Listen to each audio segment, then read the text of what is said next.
Minat sih Bang, arkeolog S1, S2, S3. Orang tua nggak nanya tuh Bang. Orang tua jelas nanya dong. Ngapain kamu nih? Hasilnya apa Bang? Hasilnya? Setelah di X-ray, di bawahnya tuh berkaitan dengan arkeologinya apa? Mungkin dia tempat naruh emas zaman dulu. Gitu. Kalau kita kan di bank, kan dia mungkin di emasnya taruh situ kali. Atau gimana itu Bang? Lapisan atasnya situs Gunung Padang itu seangkatannya sama Socrates lah katakanlah ya. Socrates atau Konghucu atau Lao Tse ya. Atau Siddhartha di India ya. Nah, ketika kita melakukan penggalian ya, ekskavasi ke dalam lagi ya di situs Gunung Padang, ketemu tuh tadi di 2 meter, 4 meter yang usianya lebih tua. Kita masukkan ke lab, ternyata 5.900 sebelum Masehi.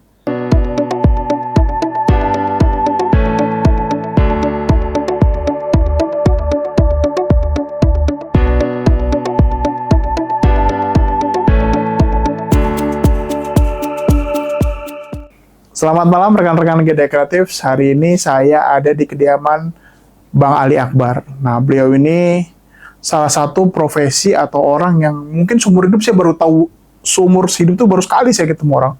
Ini namanya arkeolog. Artinya beliau ini S1-nya, S2-nya, S3-nya tentang arkeologi di dekat rumah di UI. Nah, kita mau tanya-tanya tentang arkeologi, tentang beberapa situs yang pernah dia datengin atau dia ahli lah di bidangnya. Sama beliau banyak nulis buku, 4 atau 5 gitu bukunya. Nah, ini kita minta spill sedikit-sedikit lah, nggak banyak-banyak tapi spill gitu aja. Oke Bang, makasih nih Bang waktunya Bang. Ya, makasih. Andika sama-sama. saya Bang. Ali Akbar. Iya, Ali Akbar berkabar. Ada bar-bar semua Oh, gitu ya? YouTube ya Bang. Berarti harus ditulis bawah dia. Oh Ali siap. Akbar Iya berkabar. nanti kita kasih linknya. Kita kasih linknya Bang. Tenang aja. Kita pansos misalnya apa-apa.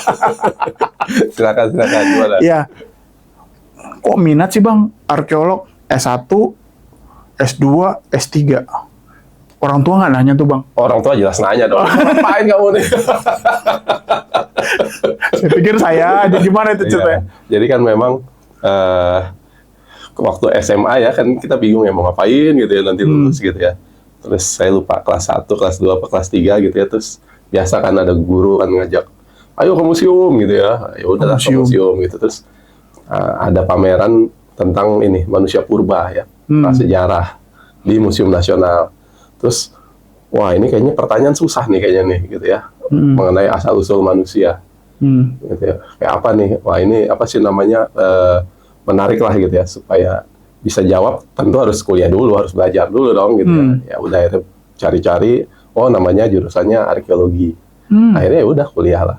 Nah kuliah mengenai asal usul manusia pertama di bumi.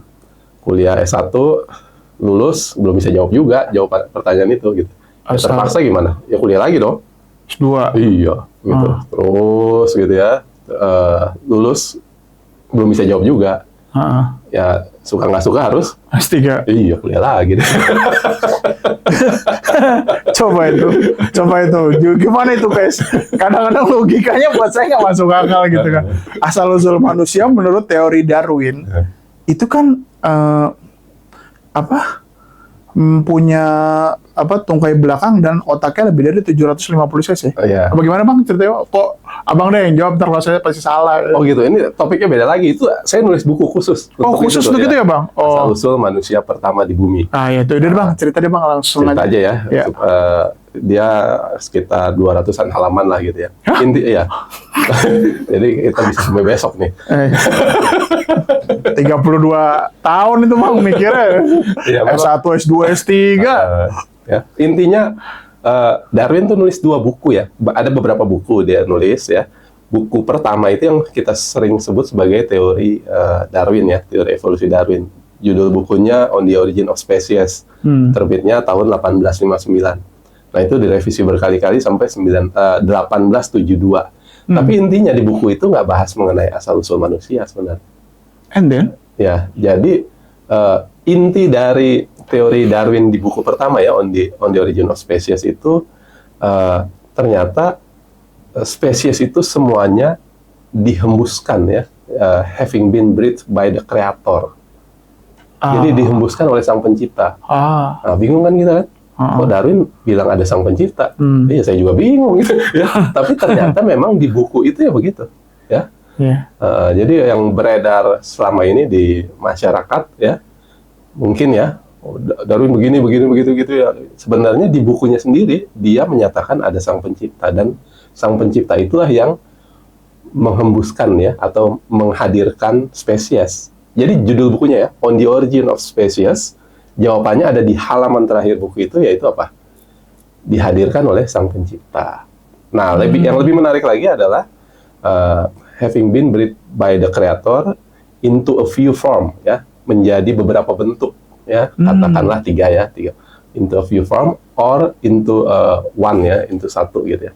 Nah, entah kenapa banyak orang gitu ya, atau banyak peneliti yang senangnya asal usul itu cuma satu awalnya. Nah, kalau asal usul cuma satu, maka misalnya awalnya makhluk bersel satu ya, ini kita hapus nih yang tiga ini nih gitu ya. Makhluk bersel satu ya, terus nanti dia jadi makhluk bersel banyak, naik gitu ya, lebih berkembang lagi, kan evolusi begitu ya, dari sederhana menjadi lebih kompleks, kemudian memakan waktu lama banget gitu ya, dari generasi ke generasi. Nah, nanti bersel satu ini nanti bercabang ya, ada yang jadi tumbuhan, ada yang jadi hewan ya. Hewan yang tadinya ini tumbuhan, ini hewan gitu ya. Nanti yang hewan ini nanti ada yang awalnya di air gitu ya, masih berenang, terus mulai ke pinggir, ke daratan, merayap ya, terus mulai berjalan dengan kaki empat sampai akhirnya berdiri jadi manusia. Gitu. Nah, itu kan akhirnya begitu yang masuk di kepala kita ya, karena cuma dari satu leluhur ya, atau common ancestor itu. Nah, sementara Darwin sendiri dari awalnya bilang bisa lebih dari satu loh, bisa juga ada keluarga silsilah yang lain, ada silsilah yang lain, ada silsilah yang lain, sehingga manusia nggak harus dari keluarganya siapa ubur-ubur gitu ya, ya, nggak harus sekeluarga sama ikan paus gitu, yang kemudian dia ada makhluk di air kemudian jadi salamander, jadi kanguru gitu, kera dan lain sebagainya seperti itu. Tapi mungkin dari kecil karena yang dikasih tahu itu kali ya. Mungkin. Jadi ya terbawa terus ya, jadi seperti itu. Nah, jadi itu apa sih namanya? Setelah sebenarnya ini lucu ya. Itu buku udah ada tahun 1859, direvisi sampai 1872 gitu ya. Udah berkali-kali dibaca. Teman-teman juga bisa baca sebenarnya karena itu bisa di-download free sekarang ya. Karya-karya lama itu bisa kita peroleh di internet secara cuma-cuma. Ya. Cuma entah kenapa di halaman terakhir itu, padahal saya juga udah pernah baca gitu ya, mungkin juga orang lain pernah baca, tapi nggak memaknainya secara tepat. Gitu ya. Jadi misalnya tadi ya, kalau bisa lebih dari satu, maka masnya bisa nggak harus satu keluarga sama kupu-kupu, mas. Mau daun singkong. Daun singkong. Boleh, bebas kan. Ya, jadi ya sekeluarga ya sama manusia juga gitu ya. Iya. Karena basic awalnya itu yang bisa beragam, bukan hanya satu. Iya, betul. Nah, ya. Itu ketemunya berapa lama tuh, Bang? Nah, itu dia lama banget, saya juga nggak ngerti ya. Padahal udah ada itu kalimat itu dari lama ya. Gitu. Tapi memang setelah saya nambah satu pendekatan lagi gitu ya. Kalau yang arkeologi yang murni ya, yang biasa saya pelajari itu udah istilahnya udah nggak ada sekolahnya lagi ya, udah kelar gitu ya pendidikannya. Akhirnya saya kembangkan satu lagi yang namanya arkeologi Al-Quran, sumbernya Al-Quran. Nah, di Al-Quran ya kurang lebih sebenarnya sama ya intinya ya, bahwa ada sang pencipta. Betul. Ya, lalu terserah sang pencipta ya mau menciptakan kapan ya, makhluk ini kapan, makhluk yang berikutnya kapan, terserah dia gitu ya, seperti itu. Itu jadi buku juga. Jadi buku itu. Ya. Seperti itu. Menarik itu gimana tuh, Bang? Jadi metodologinya kan kalau Abang yang banyak cerita di mana-mana itu kan situs lah ya. Kalau situs kan berarti kan kita yang digali itu ada batunya, ada potensi barang-barang purbakala yang kita bedah lah. Abang berarti kan pakai itu tuh kayak di film-film tuh, Bang. Ya. Kalau Al-Quran apa nih, Bang? Nih saya yang Al-Quran dia kan awalnya firman ya, firman Allah, kemudian jadi lisan ya, disampaikan oleh Nabi Muhammad, terus belakangan Nabi Muhammad minta teman-temannya ya, sahabatnya, coba catat gitu ya, dicatat jadi teks gitu ya. Maka yang sampai ke kita itu teks ya, teks yang ada di awalnya mungkin di pelepah kurma gitu ya, terus kemudian di kulit binatang gitu ya, atau di batu atau di mana gitu ya. Sekarang sudah di kertas, sekarang sudah di HP gitu ya. Jadi teksnya itu yang kita pelajari. Ada di situ misalnya, saya lupa ya, eh, dua anak Nabi Adam gitu ya, mempersembahkan kurban ya. Nah, jadi kita pelajari teksnya itu kata per kata. Ya, dalam kebudayaan ya, kajian kebudayaan secara arkeologi, berkurban itu ketika manusia sudah makanannya sudah berlebih ya. Ya bukan yang kejar-kejaran hewan dulu ya, masa berburu gitu ya. Bukan juga yang tinggal di apa sih namanya? Di gua gitu, tetapi megalitikum. Iya, bukan. Ya. Iya. Bukan megalitikum istilahnya. Mesolitikum. Mesolitikum. Lebih lama lagi. Nah, jadi bukan di periode itu, tapi sudah bercocok tanam, sudah pertanian ya. Istilahnya neolitik. Neolitikum. Itu dari Ali Imran berapa saya lupa ya. Itu bisa ditafsirkan seperti itu ya. Lalu yang berikutnya misalnya Adam gitu ya. Adam diajarkan kata-kata nama-nama.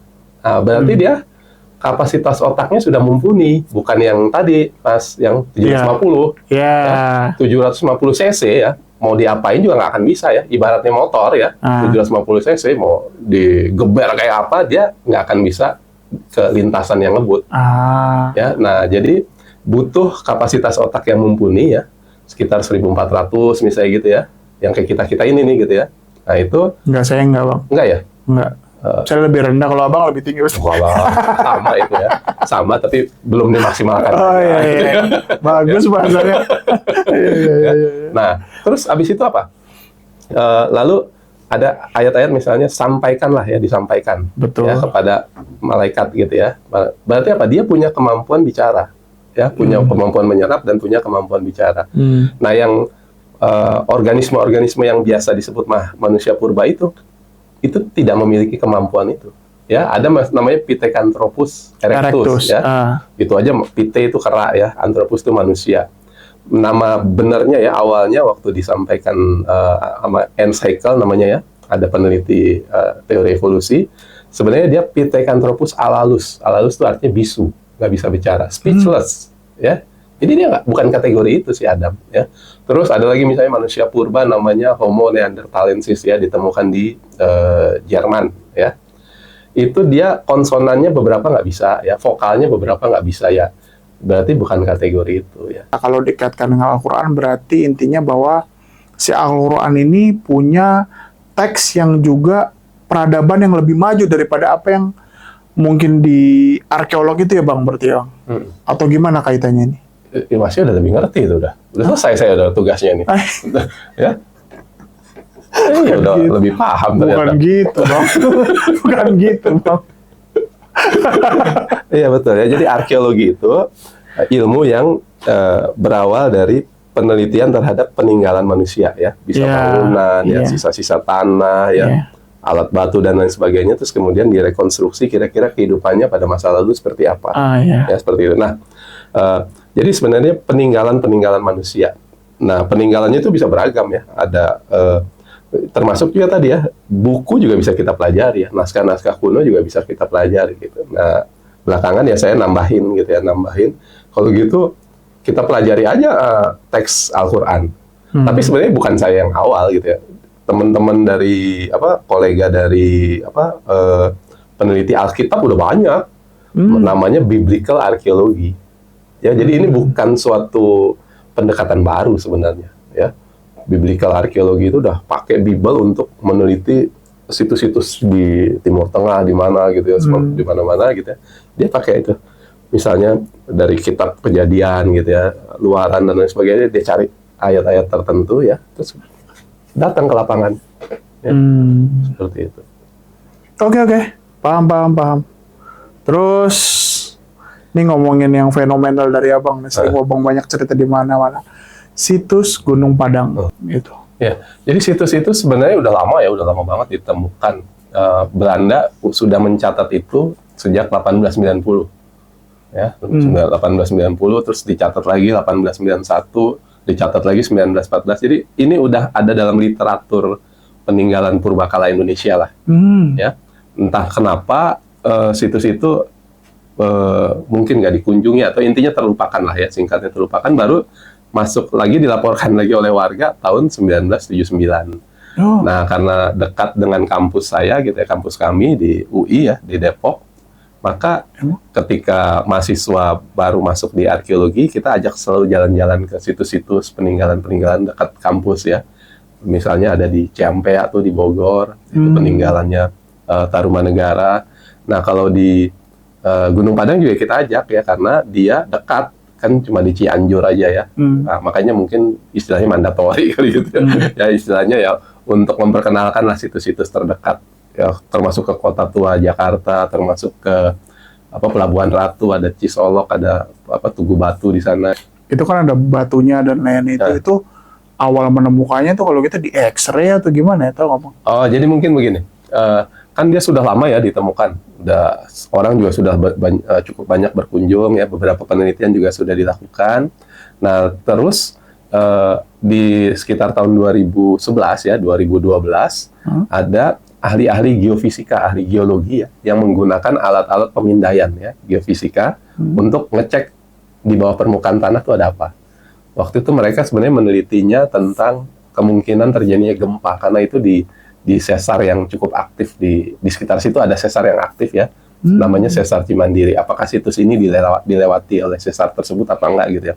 Nah, ketika alat-alat pemindaian itu dilewati di situs tersebut, ternyata ada fenomena-fenomena unik di bawah situs. Apa tuh, Bang? Ya kayak ada lingkaran-lingkaran, ada kayak gumpalan-gumpalan gitu, ada jalur-jalur yang aneh-aneh lah gitu, yang nggak biasanya terjadi di yang nggak biasanya terekam di alat-alat pemindaian. Jadi mereka bilang ini ada sesuatu yang tidak alamiah di bawah situs ya, bukan yang kita lihat di permukaan tanah itu. Yang di permukaan tanah kan ada batu-batu ya. Yang sedang kita bicarakan itu adalah yang di bawahnya.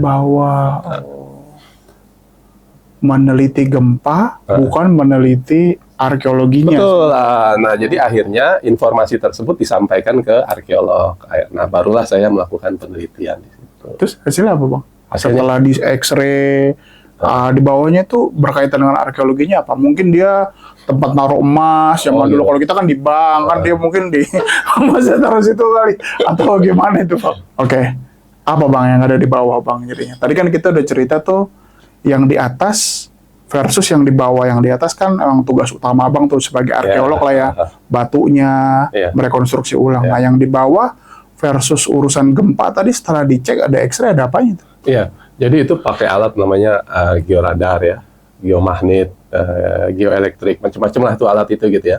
Nah, kebetulan kalau kita biasa keluar masuk rumah sakit itu tahu tuh alat-alat kayak gitu tuh. Ada namanya CT scan, ya, X-ray gitu ya, ada MRI, ada namanya elektromio ya, tomografi gitu ya. Jadi ada yang pakai listrik, ada yang pakai magnet. Nah, nanti kan akhirnya kedetek tuh di bawah lapisan kulit kita.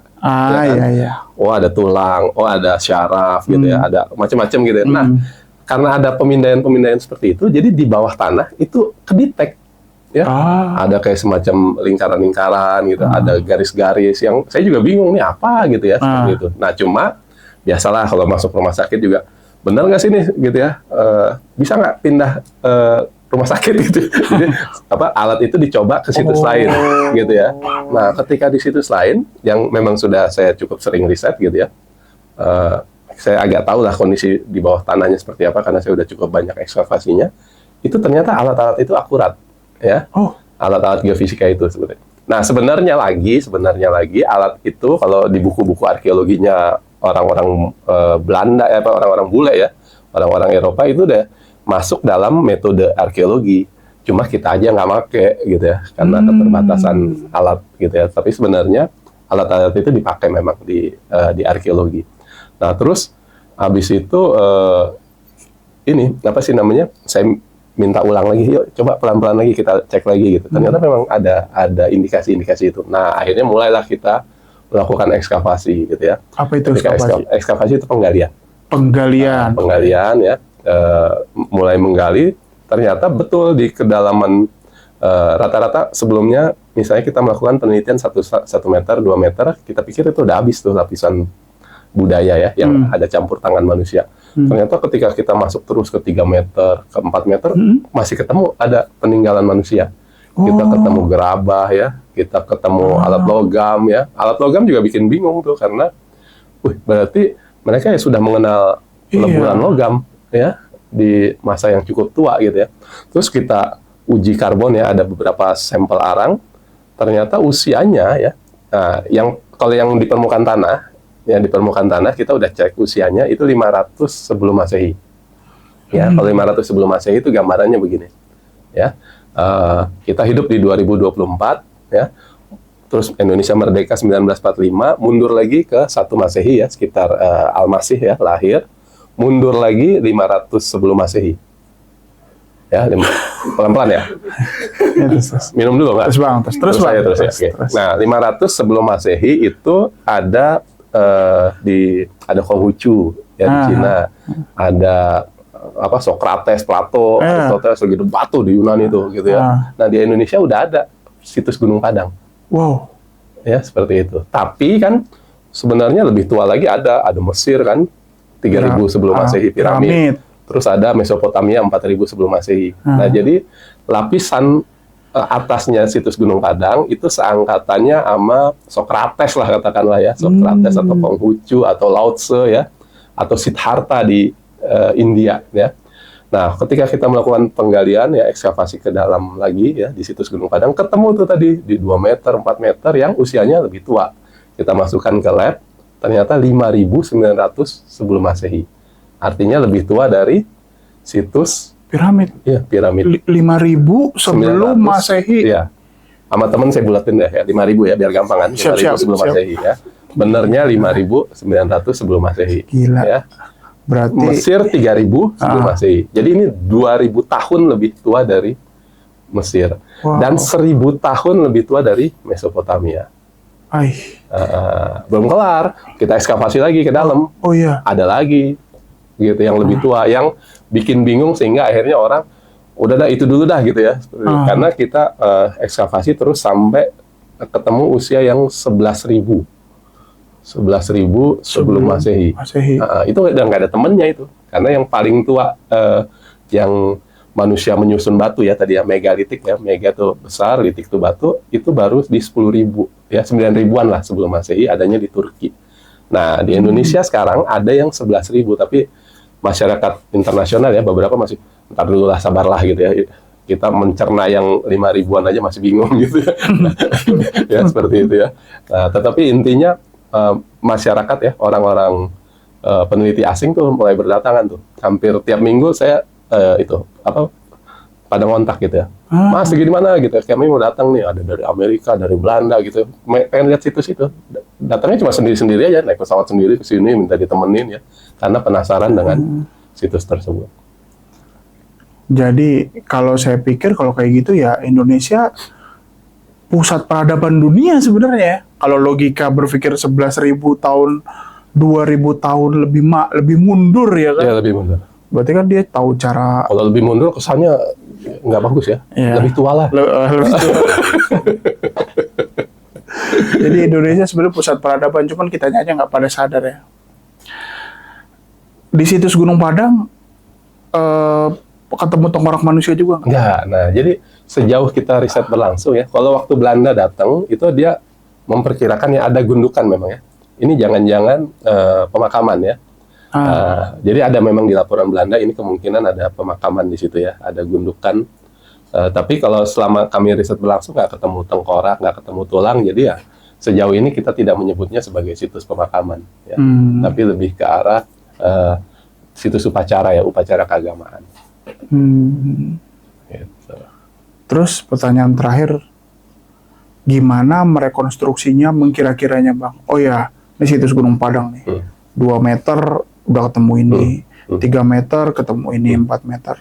Menggambarkan rekonstruksinya itu, apakah ada ilmu yang mendekatinya gitu supaya kira-kira gambarannya ini, oh ini tempat ini loh, ini tempat itu, ini tempat ini. Ya, jadi akhirnya memang kita melihat ya, untuk merekonstruksi itu kita harus butuh banyak ilmu ya, lintas ilmu ya. Kita akhirnya gabung ya, ada geografi, ada arsitek ya, tadi ada geologi gitu ya. Geologinya juga ada geofisika, ada petrografi, ada hidrologi, macam-macam gitu ya. Termasuk juga kita libatkan antropolog ya, ahli-ahli tradisi lisan ya. Akhirnya kita memperkirakan bahwa ini sebenarnya situs ini dihuni ya atau didiami itu beberapa generasi ya, beberapa peradaban yang berbeda ya, yang mungkin oleh masyarakat yang sama, mungkin juga oleh masyarakat yang beda ya. Nah, yang tua itu yang 11.000. Nah, awalnya dia bukit alami ya, terus masyarakat ke situ datang, dia susun supaya rapi ya, dia tambahin massa tanah, terus dia tumpuk batu-batuan gitu ya. Terus katakanlah berapa ribu tahun kemudian dia tumpuk lagi tanah di atasnya ya, terus pinggirnya dia perkuat dengan batu lagi ya. Nanti di periode berikutnya dia begitu juga ya. Jadi minimal ada 3 lapisan budaya di situs Gunung Padang ya. Nah, yang kita datangi, kalau kita datang berkunjung itu yang paling muda ya. Yang paling muda aja udah gede ya, udah bikin kagum ya. Kagum. Seperti itu. Jadi total udah bolak-balik sana berapa kali, Bang? Oh, jangan dihitung dong.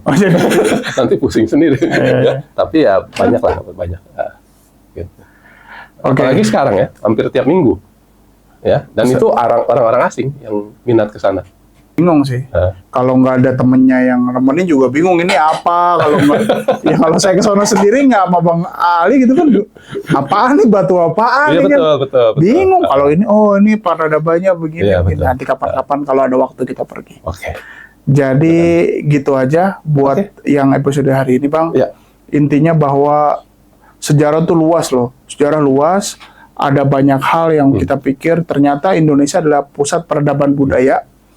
Ada yang lebih tua dan lebih tua lagi. Ada beberapa hal juga yang kita mesti yakinkan adalah minat tentang ilmu sejarah dan arkeologi ini kurang juga di teman-teman generasi muda ya. Saya juga udah nggak muda, tapi saya sendiri ternyata ini ilmu baru buat saya. Ternyata ada arkeolog yang benar-benar yang sekelas Bang Ali Akbar yang udah biasa dipanggil keluar, itu ternyata rekan-rekan di luar lebih menghargai ilmu-ilmu kayak gini, dari Jerman datang, dari Amerika datang. Jadi kita yang ada di Indonesia tuh harusnya bersyukur punya tempat buat dipelajari. Cuman kita nggak tahu aja cara belajarnya gimana. Betul. Saya nambahin dikit ya. Siap.